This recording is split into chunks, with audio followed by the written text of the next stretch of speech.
Hello, everyone, guys. Welcome back to another live episode in the Growth Academy. Today is going to be everything about time management, productivity, and motivation. And today I have here with me the right guest to talk about this. She has a channel exactly about these three things. I have here in the Growth Academy, Gamze. Thank you very Hi much for guys. joining. Thank you so much for having me here, Alessandra. I'm really excited for this interview. Nice. So let's start straight away. So tell to all the people that are watching this interview who you are and what you do in case they don't know you. Perfect. My name is Gamze, as you said, and my last names are way too complicated to even mention, so we'll just leave it there. I'm originally a scientist. I am a molecular biologist and geneticist. So what's going on around here right now with the virus is exactly my field. But I decided that it's not for me. So I start my entrepreneurial journey about 4 years ago, and I started multiple businesses in the last 4 years. There are some product-based businesses, there are some service-based businesses that I've done. And in the end, what it came to is running multiple businesses require massive time management skills. You have to be Sure. very particular, yeah, about how you use your time. And once the other businesses and entered their phase of growth and stopped being baby businesses, I decided to launch my time management coaching business, which is an online business where I help people, just like you said, staying productive, staying motivated, staying, on top of things and controlling their times in life. So that's why I'm here today, and that's what I do on my channel. Nice. Yeah, I watched your videos and they are amazing. So I suggest to everyone that is watching this live to check your YouTube channel. At the end, you can say how they can find you, but I think that we were talking about this before the starting of the interview that if they just search your name, probably you're going to come up. So Yes, they that's won't have it. any problem to find you on YouTube. All right. So let's start with time management. Why do you want to start something about time management and why it's so important for everyone that is working, not just in an online business, but in a business in general? Absolutely. What a great question. Did you watch the movie In Time? Yeah. It was a movie with like time, whatever's like watches on their wrists. That is exactly what's happening. It's the new currency, isn't it? Like we always used to talk about, like the lack of money or lack of other resources, but lately in the last 5 to 10 years, we've been talking about the lack of time more than anything, really. And the other thing about time is that it's one resource you can never put back. Money you can put, anything that you lose, you can put back, but time lost you can never bring back, actually. So that's why I think it's the most valuable thing, and everything takes time. Everything we do requires this one resource that we're talking about right now. So I think it's highly valuable. But other than that, also, like, why is it important to manage your time? I think we're now having that huge impact of coronavirus on our daily lives. Before this, I think majority of people were letting, or like, it was a natural thing, external things control their day flows. What I mean by this is people were waking up to go to work, like there's a work hour that is set, so you wake up for that, or you come home because that is finished, or you sleep because next day you're going to go to work or whatever. So we were not really in control of when we wake up and when we sleep and when we do what. And it was coming to a place in the world where flexible working, remote working was already becoming a thing.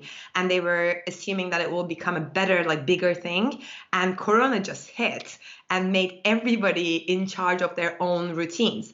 Work life and personal life are merging right now. It's really hard to understand the barriers between these. And I think it's just getting really, really important to understand that your life consists of days which you should be controlling other than external things. So manage your time means manage your life. That's why. That's true. And you told me that you live in London, and this is super important. I remember when I used to live in London, one of the biggest problem that I had living there was the lack of time because you're Yeah, always running late, you're always running somewhere, you don't have time for anything. So I guess that you have to use the little time that you have in the best way possible. absolutely. 100%. And you mentioned the coronavirus. So let's just talk about another thing that is like the exception right now, but it's normality at the end. what happens if you have too much time? What happens if you stay inside the house and you have all the time of the world, even because right now many people are in this situation. Many people they're not working, they have to stay at home and they have too much time. What can you suggest about that?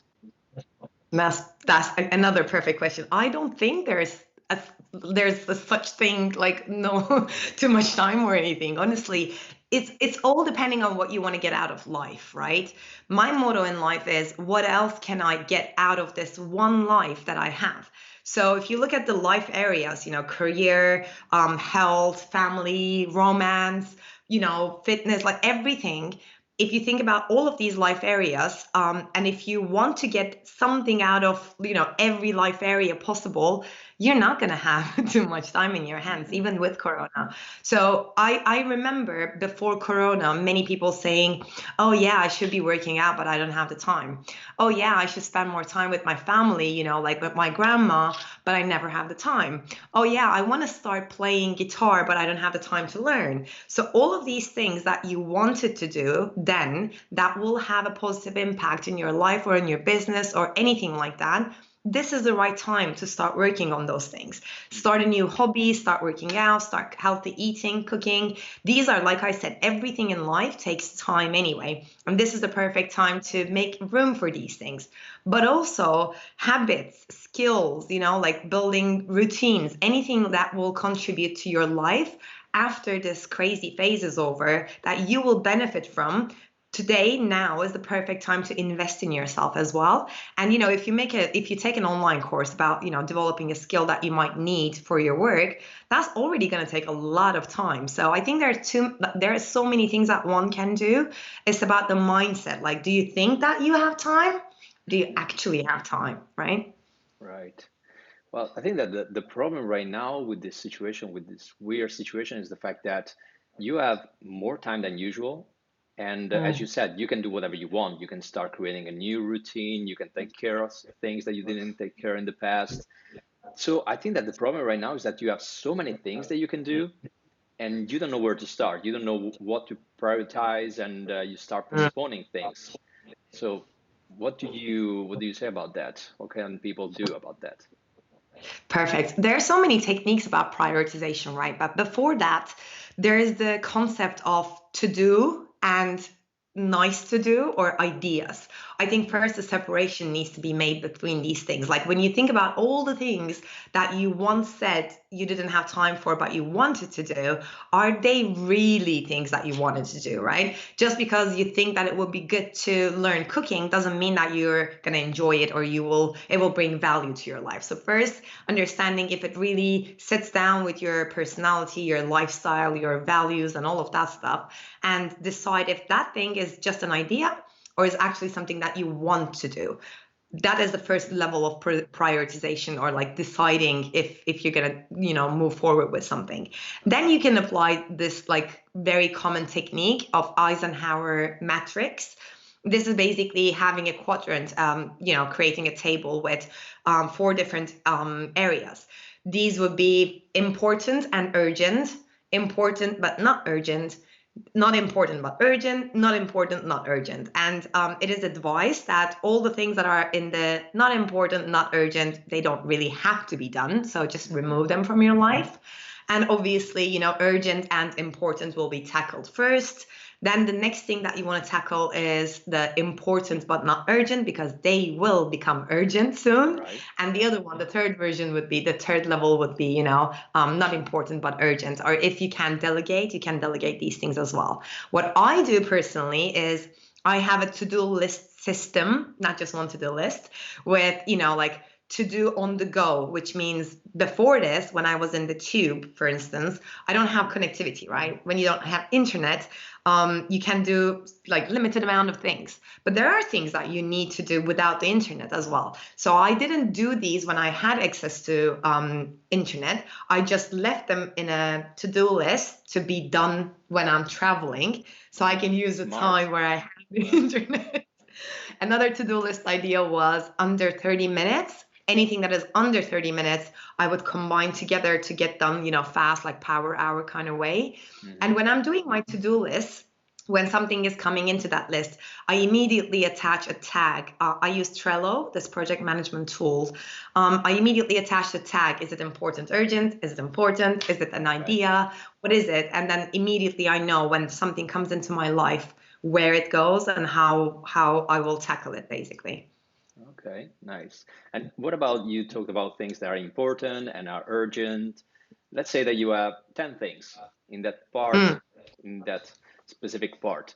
How can you tackle them? Like, what are the things that you have to start before? Because I guess that everything looks urgent, right? If you put something in that part, everything looks urgent. So where do you start? It could really, it depends on if they're connected as well. Like sometimes it happens in my businesses, like two things that are urgent, but one needs to be done before the other one. So it automatically creates the prioritization there. Other than that, I think what one should consider there is the impact that it will bring to your life. It's important, it's urgent, but what is the level of the impact it's going to have? Maybe giving it a number out of 10 or out of 5. If I complete this, it will create an impact, a positive impact on my life, 4 out of 5. And the other one would be 3 out of 5. So there you know that you would like to do Right. the first thing first to get the most out of it. I think that would be another additional prioritization Right. level. And do you do a schedule? Because it is something that I do. Look, I'm not an expert. I'm really bad organizing my I don't time, and believe that. I think so. I'm totally bad, and I'm using some techniques that I don't even know if they are right or not. Like, do you prioritize your day, or you just create this system like you have things that you have to tackle at the beginning Mm, of your, and then you just go through that without giving a time for each one for that? Because I have deadlines for some of them during the day, right. and I'm not sure if this is the right way. So tell me, like I Well, can change my way if you convince me. yeah, the one thing I can tell you is there's no one size fits all in this, right? It all depends on how you perform yourself. There's nothing wrong with, deadline systems or to-do list systems or scheduling systems. They're all okay for someone. And the other bad part about time management that I love actually is that it changes. It has to change. You have a system today, but your life will change, your brain will grow, you will grow as a person. So your system has to be updated as well. And that change I actually quite enjoy. I change my systems as well. Like, I use a paper planner with a scheduler and a to-do list system now. But beginning of this year, I completely removed the scheduling because I wanted the not scheduled life. So it was my need at the time. That's the first answer to the question.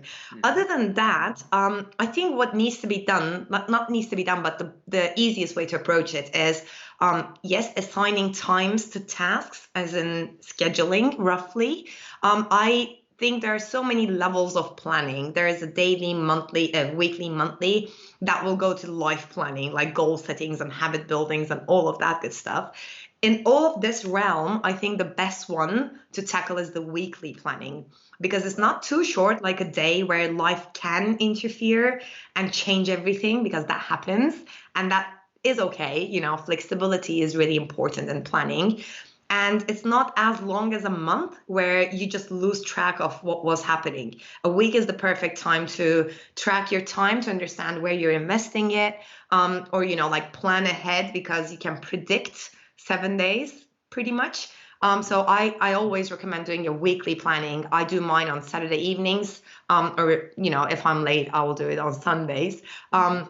But the idea is for me, I block, like put schedule the most important things and the recurring things like I need to do every week. Right. And then the non-negotiables actually as well, like my morning routine.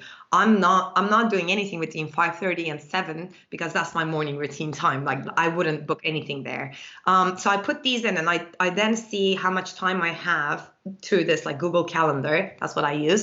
And I'm like, oh, on Monday I have 3 hours. What is a 3 hour task that is urgent, important, has a high impact on my to-do list, right? Mhm. And when I'm doing my to-do list, I write these down in brackets. Like this task will take 2 hours. This task will take 10 hours. And that brings me to the deadline one.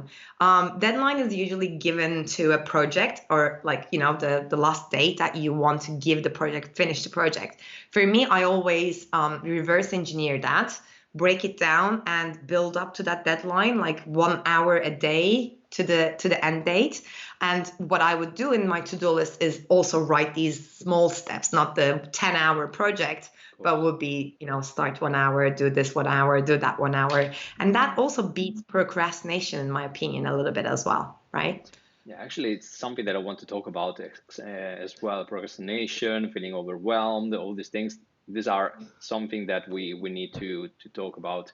Absolutely.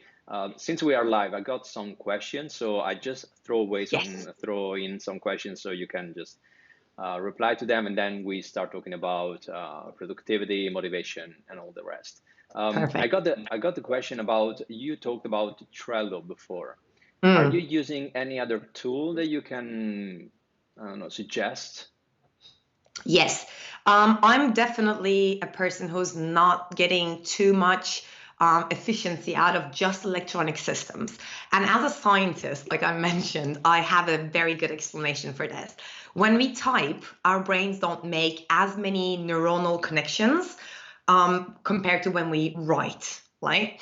I don't know why it is the case, but when I write something, it's definitely staying a little bit differently, sitting a little bit differently in my brain. The other thing is, you can't ignore a paper planner. Like if you set up everything on Google Calendar and if you don't open the app, nothing's going to help you there, right? But if you have a paper planner, it will remind you to follow it. Like I have one, and that's my boss.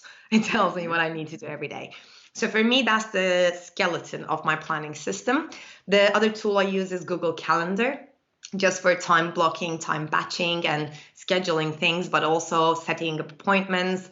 And I have automation systems like Calendly I use for people to book my time for my clients as well. Another tool like Trello, definitely. Another one, I think there's so many tools out there, but I think you can go simple with tools as well. Like these three, plus your phone. And when I say phone, I mean the alarms function and the reminders function is Mhm. more than enough to create a system. I think too complex also gets like a little bit unmanageable. So for me, I have my groceries list that is shared with my husband on my phone. That is another organizational system. And alarms for creating a daily routine. Like this is the time where you're going to eat now. Probably you lost yourself in your work. So, feed your body. Or, I have, I have at 9, you're going to go to bed. So wrap up, not for work, but for chilling. And at 9:30, I have another alarm saying, can you please go to work? Go to bed, not work. Wow, that would be crazy. But yeah, like I use these simple things, even a kitchen timer sometimes. And that's, in my opinion, more than enough for tools. Okay, nice, nice.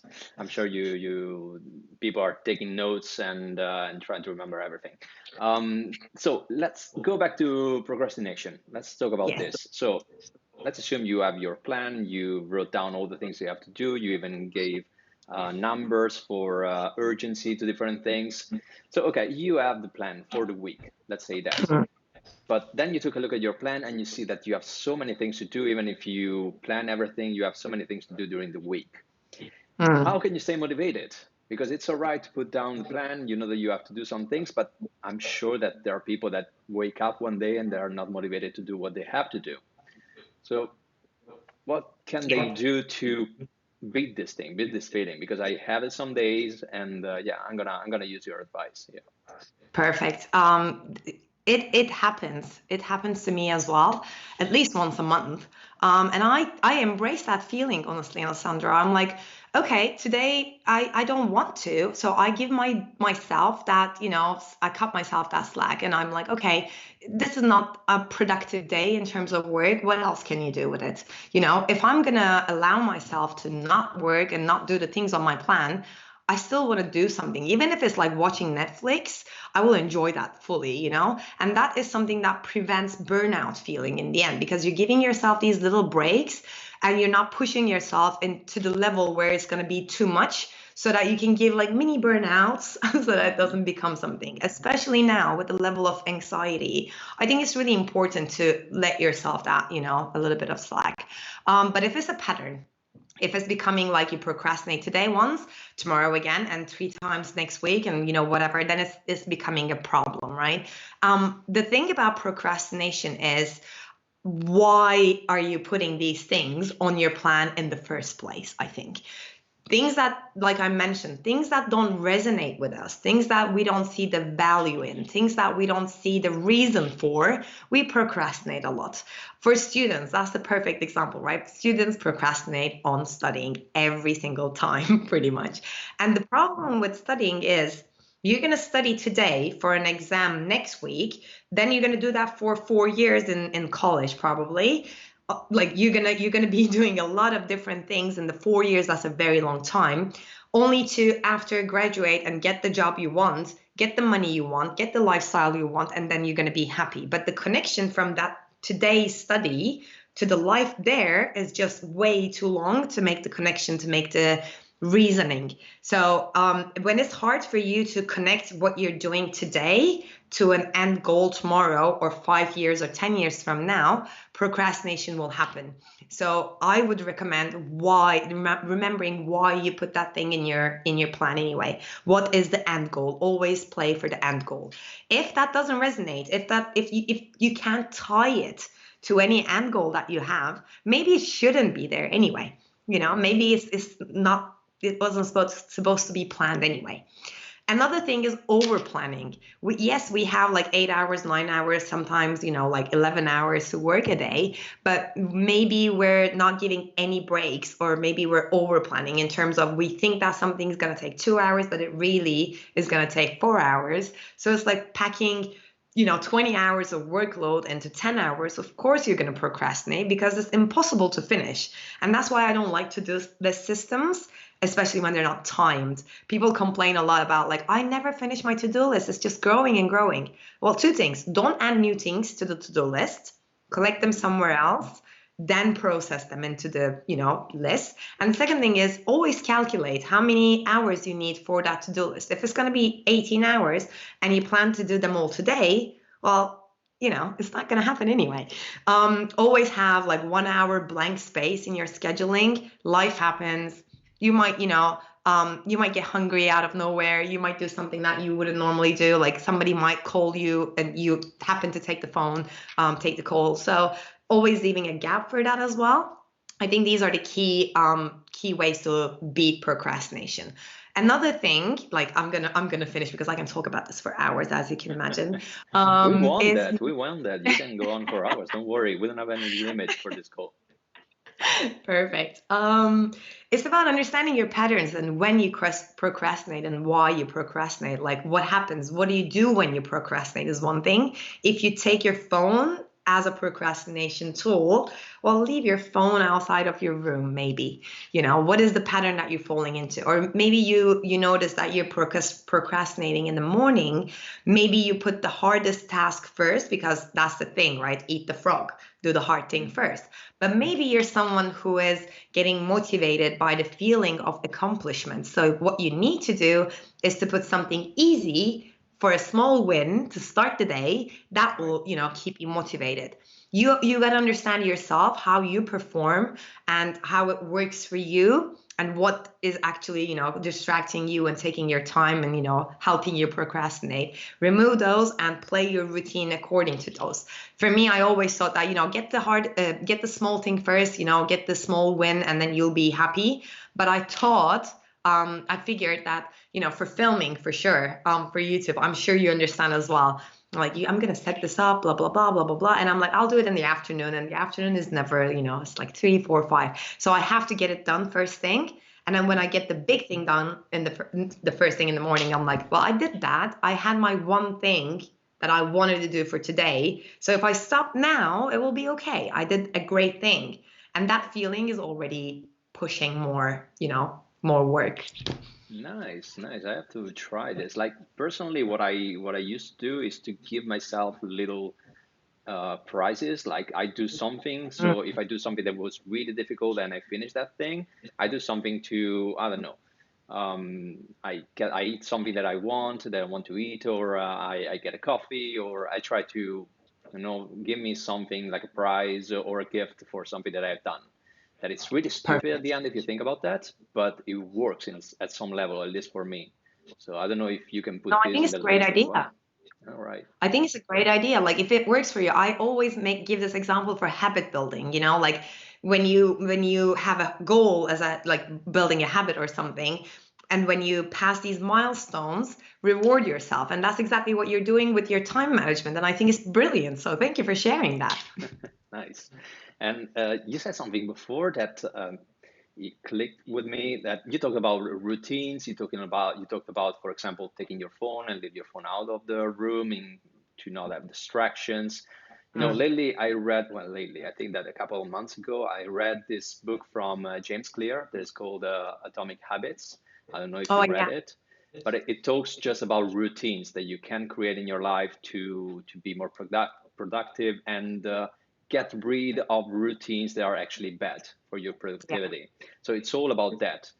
And I wanted to ask you, how can you create new routines that are good for your productivity, and how can you stop things that are actually not good for your motivation, for your productivity, and your business in general?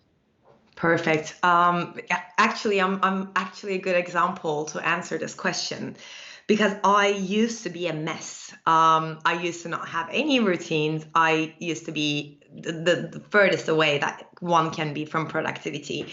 And I noticed, how routines play a huge role and how structure is helpful, how being organized with your life and your time is helpful. Like I'm more of a let's do spontaneous things and let's enjoy life kind of person. And that's okay. I can still be organized while being that person. I think that's a huge misunderstanding of a clash, but it can happen. The only thing is that as human beings, we like structure. That's why we have governments. So that's why we have what we have today, right? We enjoy structure, and that's when we perform pretty much the best, as a generalization, which I don't like normally, but it is. Some routines are great. First, I started with a Sunday routine in my life because, when I used to go to my master's classes, Monday starts an external thing, week starts.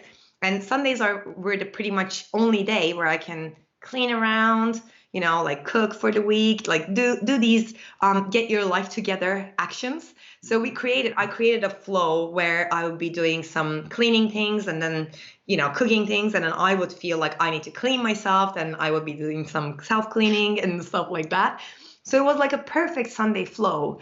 And for routines, my point of view is that they're like guidelines. They're like SOPs, standard operating procedures, and they're there as a suggestion. They say, this is a perfect way of doing it.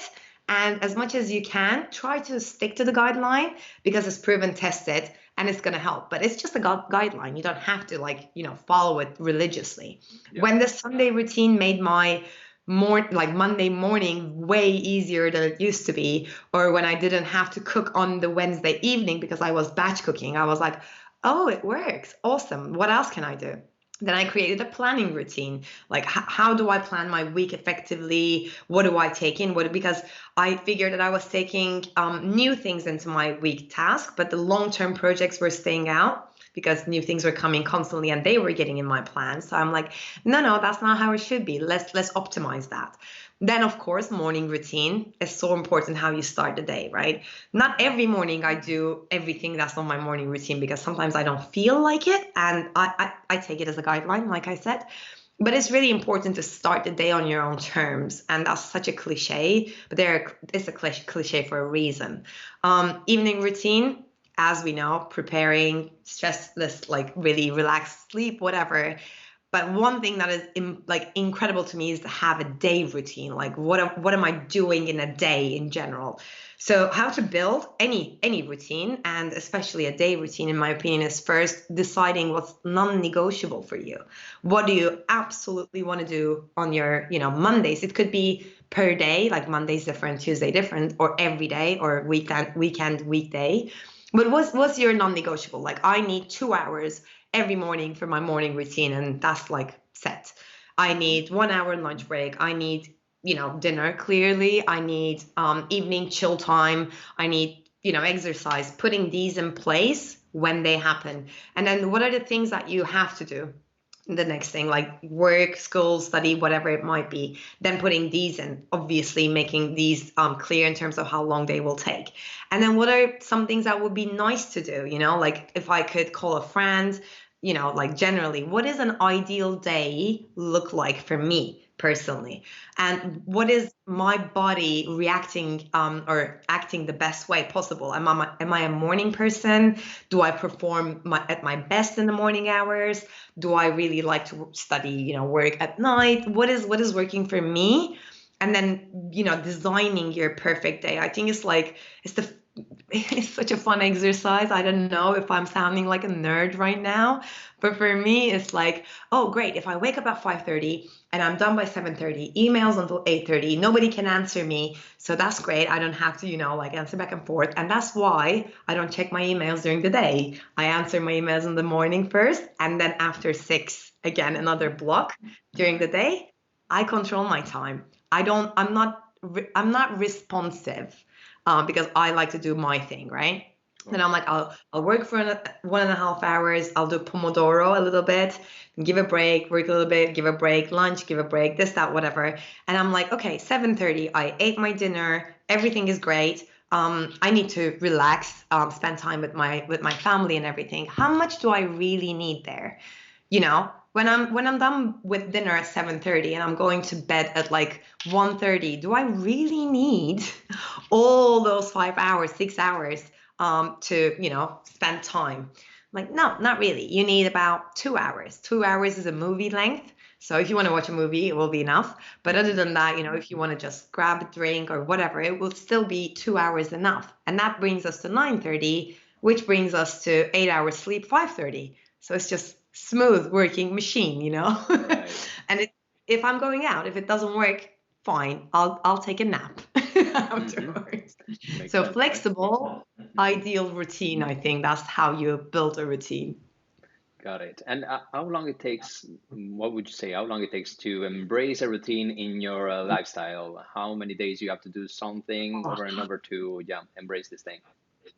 Perfect. Like on YouTube, it's so popular, these morning routine videos. And in these morning routine videos, which I just also published today, by the way, it's like so many things that you can do. It's crazy, like you can read, you can write, you can journal, you can go for a run.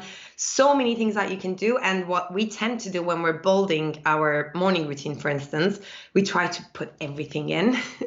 And when you put everything in, first of all, it's going to take way too long and you're going to have to wake up at 3 a.m. maybe. And that's not sustainable. If you put too many steps, it's hard to stick to. So that's not sustainable. If you keep a short and sweet routine that actually, again, aligns with who you are and actually will benefit your life, it's easier to stick to it. And then I would say 3 weeks, 4 weeks, maybe. It depends on how easily you adapt to change as well. Like for me, I'm adapting to change like this, which is sometimes great, sometimes not. But if you're not someone who will be like okay with change immediately, maybe 6 weeks, But if you put a routine in place that is so different to what you used to do, maybe you are always waking up at 11 a.m. and you want to start waking up at 5 a.m. First of all, you're going to have to take it back like half an hour a day or every 2 days. That's already going to take a lot of days, right? It's fine though, like with habit building or stopping bad habits, bad, routines as well. It takes however it takes, depending on how hard it is for you and your personal, lifestyle. If it's hard, it's going to take longer, but it doesn't mean that it can't happen. It can still happen.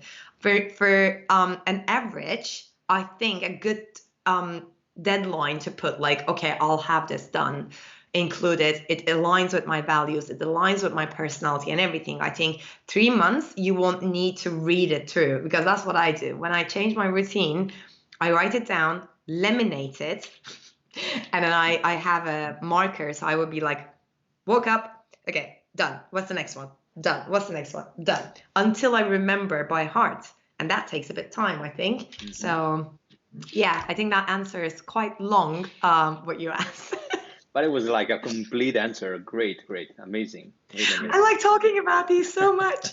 But we're here to learn, so yeah, great. If you want to continue for 2 hours, like we're gonna take something to eat. We're gonna eat in front of the camera, and that's all right. We can go on like this. It's not a problem. Awesome. I wish I had some Italian right now, really. Like when I'm talking to you and I'm like, pasta, all I can think about is pasta right now. The other part is pizza, so you have 2 words already. Well, anyway, thank you very much for everything. Like you gave a lot of information. Like this was amazing. I took Thank a lot of you. notes. I'm sure all the other people took notes as well. And what if people want to know something more about you and learn even more than what you said today? Where can they find you? Well, absolutely YouTube. When you search for my name, Gamze, I think many channels with Gamze something will come up in Turkish because that's where I'm from. So Hmm. you can just say YouTube/Gamze time. That will be Nice. easier. On Instagram, I'm Gamze AF. Okay. It's not what you hear as my last name's initials because sometimes it can be a little bit funny. But yeah, these are the best places to find. Send me a DM. I'll, like you can search in my channel. Probably I have a video about every topic that we covered today. Nice. But yeah, I think YouTube is the easiest. Great. Nice. Okay. Thank you again for all the information. I hope we're going to do another episode in the future. We can talk about, I mean, on your channel, you talk about a lot of other things that are not just time planning, productivity. You have so many topics there. So we can definitely do another episode in the future.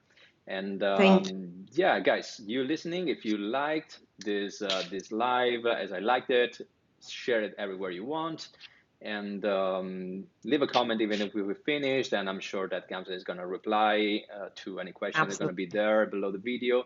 So, Gamze, thank you again. And yeah, I'll see you in the future, I guess. Thank you so much. I would love to have you over at my channel as well because I absolutely love your channel. Guys, subscribe and support this channel, please. Thank you. And thank you for your amazing questions and your amazing personality. It was such a delight for me today. For me too. Thank you very much. Have a great day. Bye.